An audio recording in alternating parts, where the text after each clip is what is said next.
The child isn't mine. The words exploded across every news feed in the country before Adrian Hayes even knew they had been spoken. By noon, his phone wouldn't stop vibrating. By 2 o'clock, strangers were calling him a liar. By dinner, people who had never met him had already decided exactly who he was. Adrian stared at the cracked screen of his old phone while Noah colored dinosaurs at the tiny kitchen table in their apartment. The video kept replaying automatically. There was Cole Whitmore standing behind a row of microphones, impossibly polished in a charcoal suit, the billionaire CEO everyone seemed to admire. Cameras flashed. Reporters shouted questions. And then came the sentence that changed everything. I will not comment on false claims regarding me and a child I have no connection to. Adrian swallowed hard. He had spent 3 years expecting many things from Cole. Anger, confusion, regret, maybe even silence. But not this. Never this. Papa. Noah's small voice pulled him back. Why are you sad? Adrian forced a smile so quickly it almost hurt. I'm okay, buddy. Noah tilted his head. At 4 years old, he already had a way of looking at people that made it impossible to lie. Storm gray eyes. The same eyes Adrian had tried not to think about every day for the last 4 years. Did somebody say something mean? Noah asked. Adrian laughed softly, though there was no humor in it. Something like that. Outside, rain tapped against the apartment windows. Inside, the room felt smaller by the second. His phone buzzed again. Then again. Then again. Social media notifications. Messages from coworkers. Emails from reporters. He turned it face down on the counter. Maybe if he stopped looking, it would stop being real. It didn't. The next morning, the damage was everywhere. The community center where Adrian worked received dozens of complaints from people demanding he be fired. Parents whispered when he walked through the halls. Conversations stopped when he entered a room. Even people who had always been kind suddenly avoided eye contact. Adrian kept his head down and focused on the children in his art class. Smiling, encouraging, pretending his world wasn't quietly collapsing around him. By lunchtime, his supervisor asked him to step into the office. The conversation lasted less than 10 minutes. When Adrian walked out carrying a cardboard box filled with family photos, markers, and a coffee mug Noah had painted for Father's Day, he understood exactly how fast public opinion could destroy a life. Rain poured from a dark gray sky as he crossed the parking lot. Noah's picture sat on top of the box, smiling up at him. Adrian tightened his grip. He could survive losing a job. He could survive being judged. He could survive almost anything. But what he couldn't understand was why Cole had done this. 3 years ago, Adrian had searched for him, called him, waited for him, prayed for him. Then one day, the calls stopped going through. The messages were never answered. And now the man who had disappeared without a trace was standing before the world pretending Adrian had invented everything. Adrian reached his car, opened the door, and froze when another notification appeared on his screen. This one wasn't from a reporter. It wasn't from a stranger. It was from Cole Whitmore himself. And the message contained only 6 words. We need to talk. Immediately, Adrian stared at the message for nearly a full minute before the screen went dark. We need to talk. Immediately. That was all. No apology. No explanation. No acknowledgement of the damage already done. Just 6 words from the man who had turned his life upside down twice. The first time had happened 4 years ago when Cole Whitmore walked into a charity fundraiser wearing a navy suit and an expression that suggested he would rather be anywhere else. The second time was happening now. Adrian locked his phone and tossed it onto the passenger seat. Rain streaked across the windshield as he drove toward Noah's daycare. He tried to focus on practical things. The rent due next week. The job he had just lost. The groceries sitting in a nearly empty refrigerator. But every road seemed to lead back to the same question. Why now? By the time he picked up Noah, the little boy was proudly carrying a paper rocket ship covered in glitter. Look, Papa, Noah announced. It can fly to the moon. Adrian smiled despite everything. That is the best rocket ship I have ever seen. Noah grinned. Can we get pizza tonight? We can get pizza tonight. For a few precious minutes, life felt normal again. Then Adrian's phone rang. A private number. His stomach tightened immediately. He already knew who it was. Hello. Silence lingered for a second. Then came a voice he had not heard in years. Deep. Controlled. Familiar enough to make old memories stir before he could stop them. Adrian. His name sounded strange coming from Cole. You got my message, Cole said. I did. We need to meet. Adrian laughed softly. Not because anything was funny, because sometimes frustration came out sounding like amusement. That is interesting timing. Another pause. This is not a conversation for the phone. You are right, Adrian replied. Public accusations usually work better in front of cameras. For the first time, Cole sounded unsettled. That was not what you think. Adrian almost hung up. Almost. Then Noah climbed into the back seat and started humming to himself, completely unaware that the adults in his life were standing on opposite sides of a storm. Tomorrow, Cole said. My office. 10 in the morning. Adrian should have refused. Every instinct told him to stay away. But answers had a way of pulling people toward danger. Fine, he said quietly. Tomorrow. The call ended. The next morning, Adrian stood in front of Whitmore Global Headquarters, feeling very small. The glass tower stretched into the clouds like it belonged in another world. Employees moved through the revolving doors carrying expensive coffee and expensive confidence. Adrian adjusted the collar of his coat and stepped inside. The lobby alone was larger than his entire apartment building. A receptionist greeted him immediately. Mr. Hayes? Mr. Whitmore is expecting you. Of course he was. The private elevator opened directly onto the executive floor. Adrian followed the assistant down a quiet hallway lined with floor-to-ceiling windows. The city spread beneath him in every direction. Then the assistant stopped in front of a pair of dark wooden doors. You can go in. Adrian took a breath and stepped inside. Cole stood near the window with his back turned. For a moment, neither man spoke.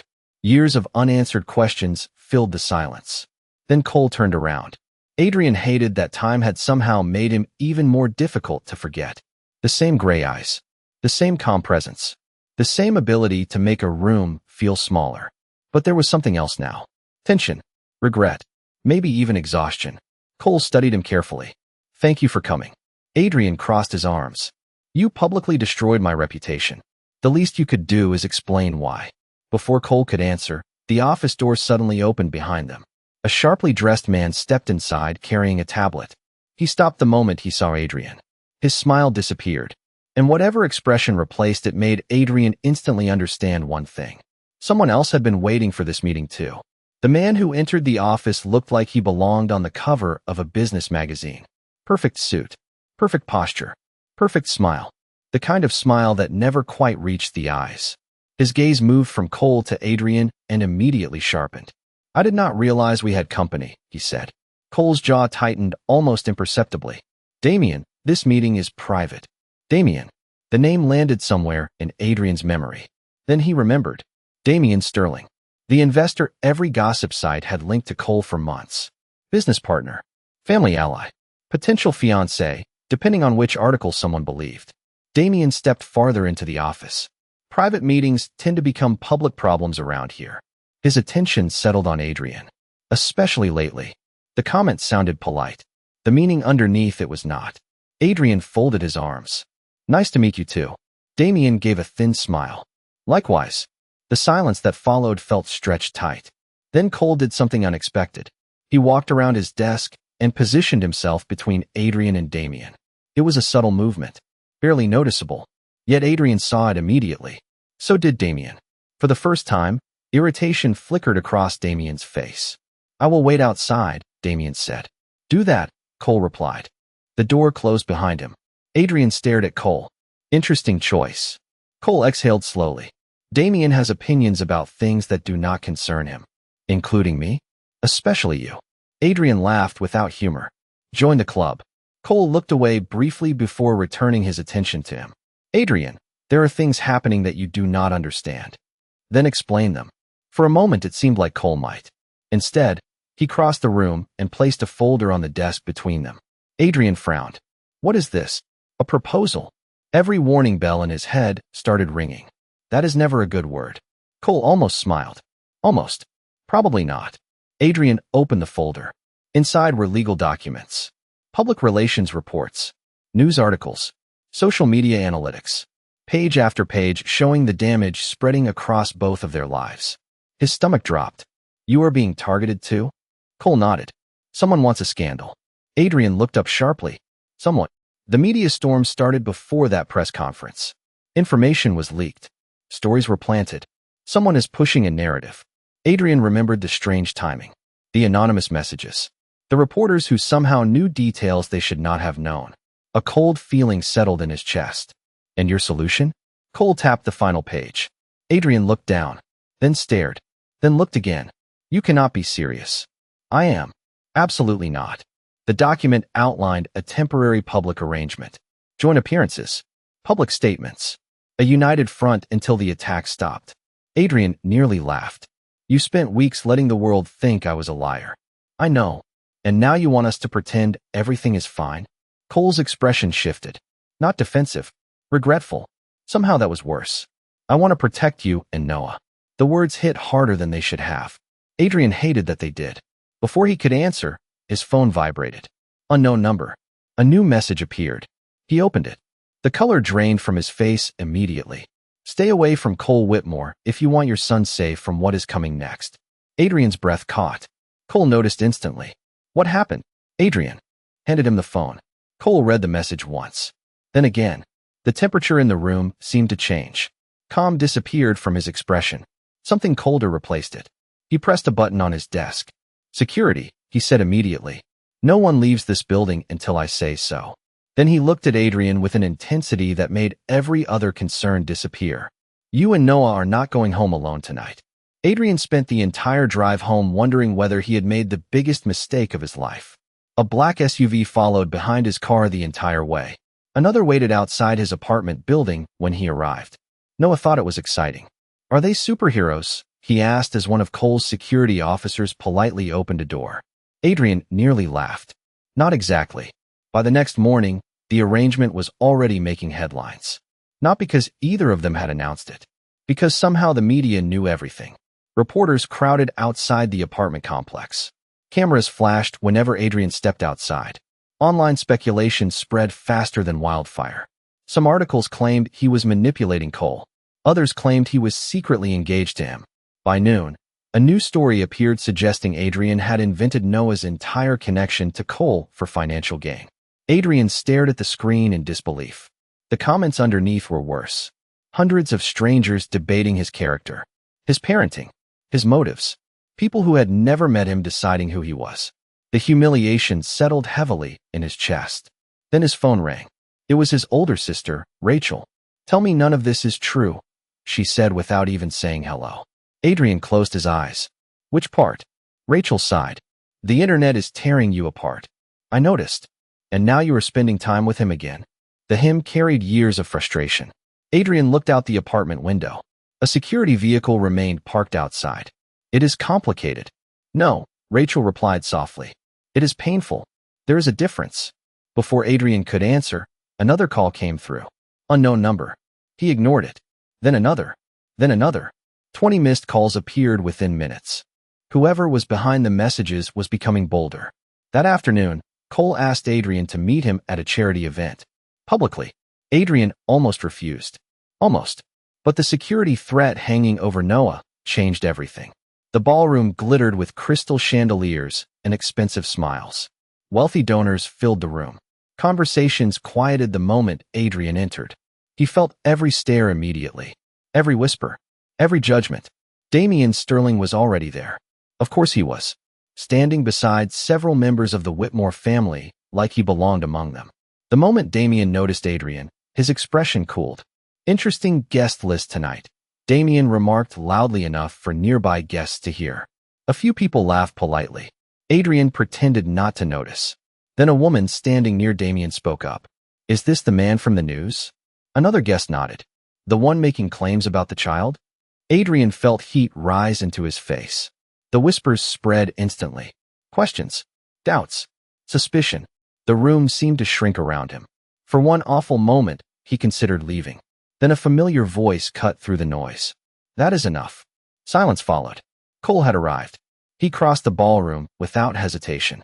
His expression remained calm, but the atmosphere changed the second he stepped beside Adrian. If anyone has questions about Adrian Hayes, Cole said evenly, they can ask me directly. Nobody spoke. Cole glanced around the room. Any article suggesting misconduct on his part is speculation. Any attack against him is unacceptable. His tone never rose. He never sounded angry. Yet every person in the room immediately stopped talking. Then, In a gesture so small most people might have missed it, Cole adjusted the sleeve of Adrian's jacket where it had folded awkwardly during the evening. The touch lasted less than a second. Gentle, familiar, real. Adrian's heart betrayed him with a sudden painful ache. Damien noticed. So did everyone else. The silence that followed felt different now. Not judgmental. Curious. And as Cole stepped closer, lowering his voice so only Adrian could hear, he said something that made everything else disappear. Someone inside this room sent those messages. The words followed Adrian long after the charity event ended. Someone inside this room sent those messages. He replayed them again and again during the drive home. Every smile he had seen suddenly looked suspicious. Every conversation felt rehearsed. Every glance carried a hidden meaning.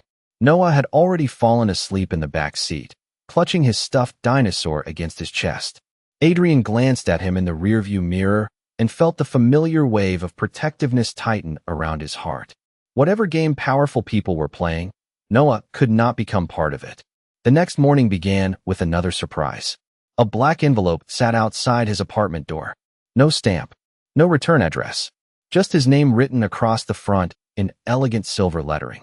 Adrian carried it inside and opened it carefully. Inside was an invitation. Whitmore Family Foundation Annual Legacy Gala. Guest of honor, Adrian Hayes. His stomach dropped instantly. Guest of honor. He picked up his phone. Absolutely not, he said the second Cole answered. Good morning to you too, Cole replied. I am not attending some billionaire family circus. You need to. Why? Silence lingered for a second. Because they are expecting you. Adrian laughed bitterly. They hate me. Some of them do. That is not reassuring. Cole's voice softened slightly. Trust me. The words should not have affected him anymore. They still did. 2 nights later, Adrian stood beneath crystal chandeliers once again. The ballroom looked even more extravagant than the previous event. Wealth and power practically dripped from the walls. Portraits of generations of Whitmores lined the entrance hall. Men and women dressed in designer clothing moved through the crowd with effortless confidence. Adrian felt like an outsider before he even crossed the threshold. Then he noticed something strange. People were staring. Not with judgment this time. With surprise, confusion, even curiosity. Several older guests exchanged whispers as he passed. One elderly woman nearly dropped her champagne glass. It cannot be, she murmured. Adrian frowned. It cannot be what? Before he could ask, Damien appeared beside him. His smile looked polished. His eyes did not. You seem popular tonight. I wish I knew why. Trust me, Damien replied quietly. You do not. The comment sent a chill down Adrian's spine. Then the ballroom doors opened. Conversation stopped. Every head turned. Cole entered wearing a black tuxedo, calm and composed as always. But he was not alone. Several members of the Whitmore board followed behind him. Security personnel moved discreetly along the edges of the room. The atmosphere shifted instantly. This was not just a family event. This was something bigger. Much bigger. Adrian watched Cole approach the stage at the front of the ballroom. An older man stepped to the microphone first. Chairman Harold Whitmore, Cole's grandfather, the man who had built the Whitmore empire. Thank you all for attending, Harold announced. Tonight marks an important transition for our family and our future. Applause echoed politely through the room. Adrian felt unease crawling beneath his skin. Then Harold continued. Many of you know Cole Whitmore as the public face of our company. What fewer people know is that he has spent the last decade preparing for a responsibility far greater than running a corporation. The room grew silent. As of tonight, Cole becomes sole heir to the Whitmore Legacy Trust. Gasps rippled through the crowd. Adrian stared. Sole heir? He knew Cole was wealthy. Everyone knew that. But this felt different. Bigger. Older. Almost royal in its influence. Harold's voice carried through the ballroom. Control of the trust includes ownership stakes, international holdings, private foundations, and succession authority over all family assets. Adrian felt his pulse quicken. Nobody had ever told him this. Not once. For years ago, when they spent endless nights talking about dreams and futures and impossible plans, Cole had never mentioned any of it. Not the trust. Not the succession. Not the responsibilities. Nothing. A terrible realization settled over him. He had never truly known the man he loved. Then Harold smiled and delivered the final blow.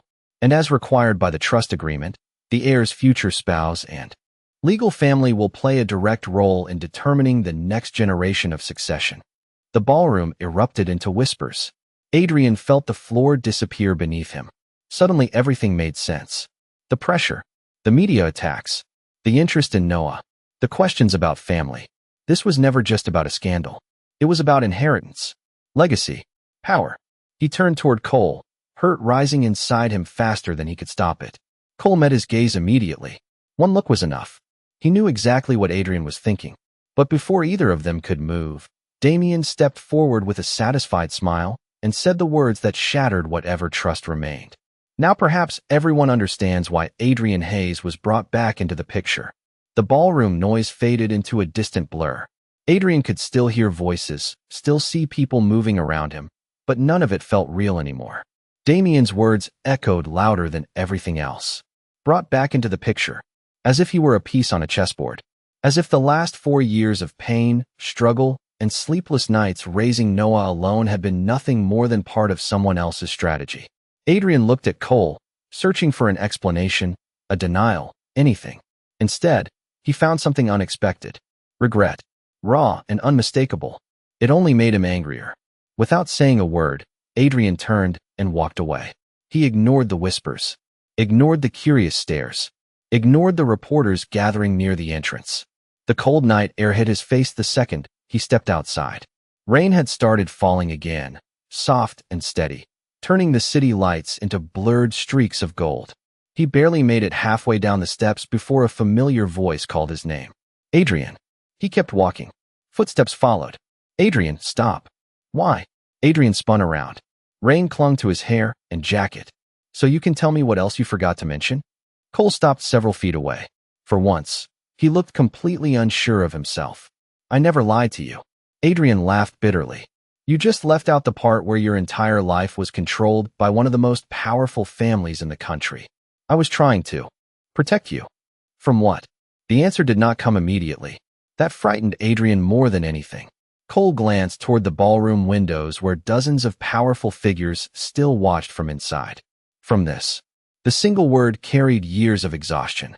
Adrian opened his mouth, ready with another angry response. But something in Cole's expression stopped him. The man standing before him did not look like a billionaire heir. He looked tired, lonely, trapped. Rain gathered on Cole's shoulders as neither man moved. Finally, Cole exhaled slowly. Do you know how many decisions in my life were actually mine? Adrian said nothing. Neither do I. The honesty caught him off guard. Cole looked toward the city skyline. Every school, every internship, every friendship, every relationship. Someone in my family always had an opinion. His voice remained calm, but the sadness underneath it was impossible to miss. When I met you, it was the first time I felt like a person instead of an investment. Adrian's anger faltered. Only slightly. Enough to hurt.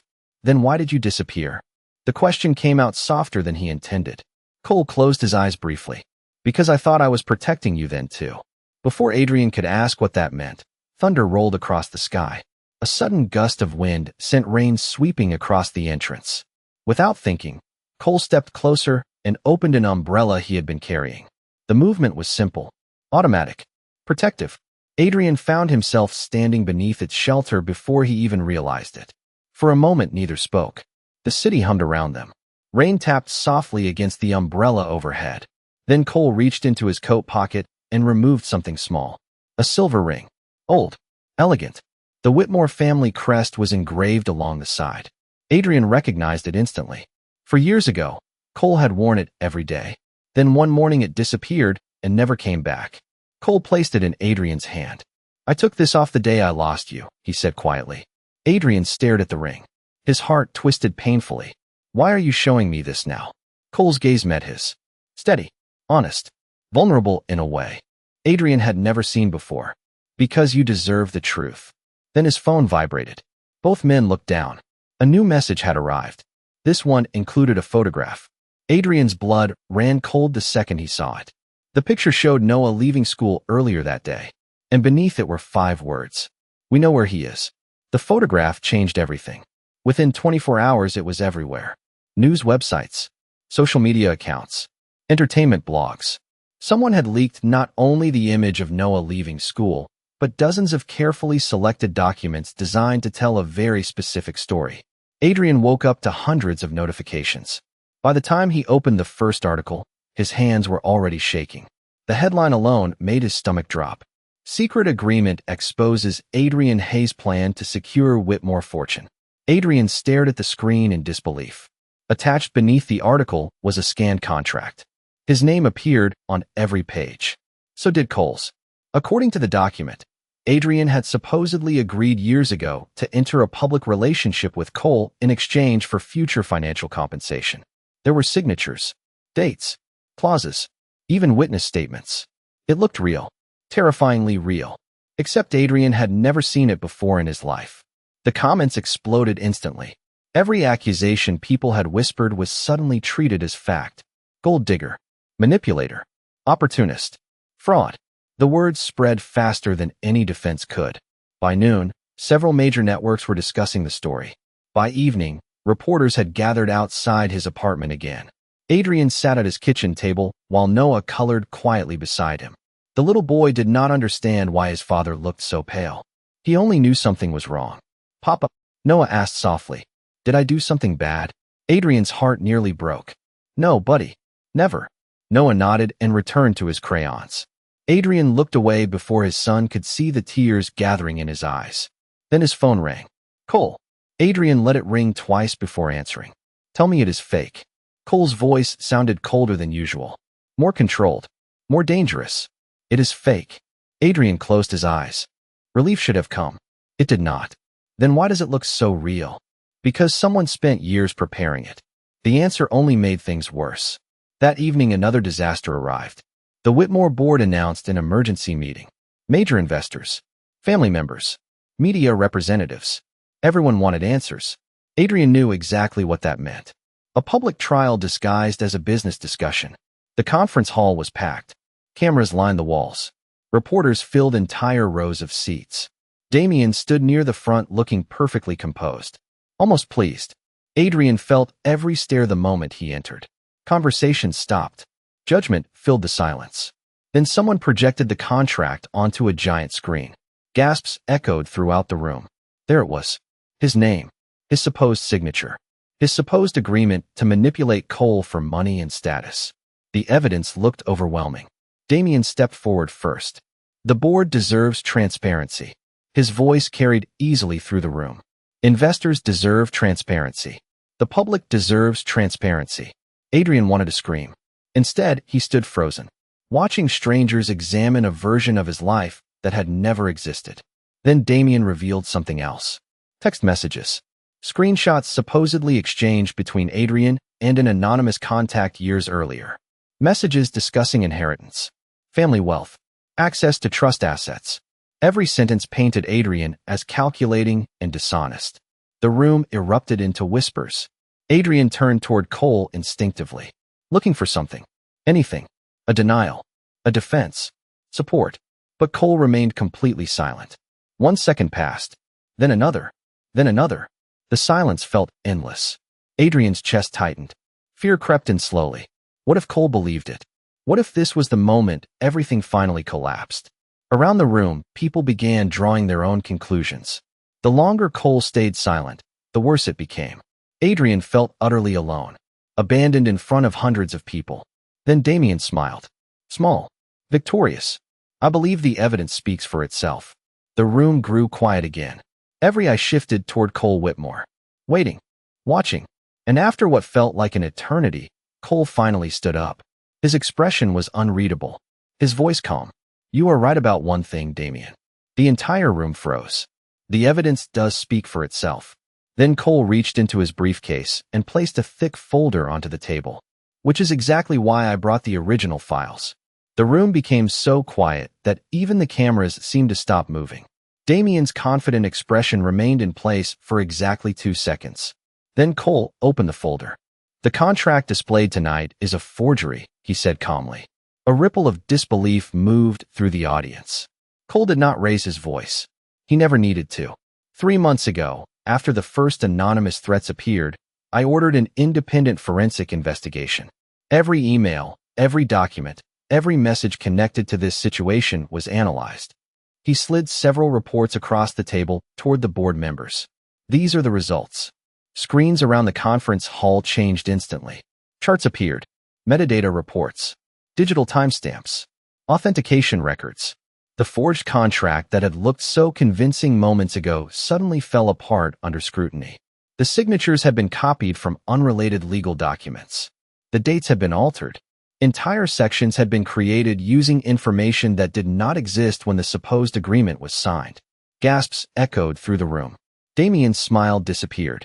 Cole continued. The text messages are also fabricated. Another screen illuminated. Side-by-side comparisons appeared. Original conversations. Edited screenshots. Digital manipulation reports. The evidence was overwhelming. One board member stood abruptly. Who created them? Cole's gaze settled directly on Damien.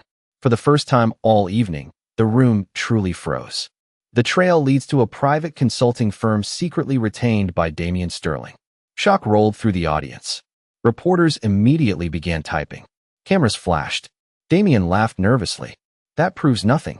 Actually, Cole replied, it proves quite a lot. Another document appeared on the screen. Financial transfers. Payment records. Signed. Authorizations. Dates. Names. Amounts. Every detail connected directly back to Damien. The silence that followed was devastating. Damien looked around the room searching for support. He found none. Cole took a slow breath. You wanted everyone to believe Adrian was manipulating me for access to the Whitmore legacy. His voice remained steady, controlled. The truth is that Adrian never knew the details of the trust. He never asked about it. He never pursued it. He never wanted any part of it. Adrian stood motionless. His heart pounded so loudly he could barely hear anything else. Years of humiliation. Months of attacks. Endless accusations. All of it was finally unraveling. Yet Cole was not finished. He turned toward the audience. 4 years ago, Adrian Hayes loved me before he knew what my last name could provide. The words landed like a wave. No one moved. No one spoke. Cole's eyes found Adrian across the room. And I was too much of a coward to tell him the truth about the pressure my family placed on every relationship in my life. Emotion flickered briefly across his face. Honest. Unfiltered. Real. That failure cost me the person who mattered most. Adrian felt his breath catch. The room disappeared around him. There was only Cole. Only the sincerity in his eyes. Only the years they had lost. A reporter finally broke the silence. Mr. Whitmore, are you saying your relationship with Adrian Hayes was real? Cole did not hesitate. It always was. Another wave of murmurs swept through the hall. The reporter pressed forward. And now, for the first time all night, Cole smiled. Small. Genuine. The kind of smile Adrian remembered from years ago. The arrangement we discussed recently may have started as a practical solution to a dangerous situation. He looked directly at Adrian. But my feelings are not practical. They never have been. The room erupted. Cameras flashed. Questions flew from every direction. Yet Cole ignored all of them. Instead, he crossed the distance separating them. Every step felt deliberate, certain, final. When he reached Adrian, he stopped beside him rather than in front of him, not shielding him, standing with him, choosing him. If anyone has a problem with Adrian Hayes, Cole said quietly enough that the room had to lean in to listen, then they have a problem with me. No threats, no anger, just certainty, absolute certainty. Then one of the giant screens behind them suddenly changed again. A new image appeared, a security photograph. Noah, followed by another, and another. The room fell silent for a completely different reason. At the bottom of the screen, a single line of text appeared. You exposed the wrong person. Now the boy pays the price. For one terrifying second, nobody moved. The image of Noah remained on the giant screen while the room sat frozen in stunned silence. Then Cole reacted. Not with panic, not with anger, with absolute focus. Security teams were already moving before he even finished issuing instructions. Phones came out. Calls were made. Screens changed. Within minutes, investigators traced the source of the message to a private server connected to the same network used to distribute the forged documents. The person behind the threats had never expected the spotlight to turn back on them. By midnight, the truth finally surfaced. Damien had not acted alone. Several individuals connected to the consulting firm had coordinated the smear campaign. believing they could manipulate the succession process by destroying Adrian's reputation and creating enough chaos to force Cole into a different future. What they had not expected was Noah. The moment a child became part of their scheme, everything unraveled.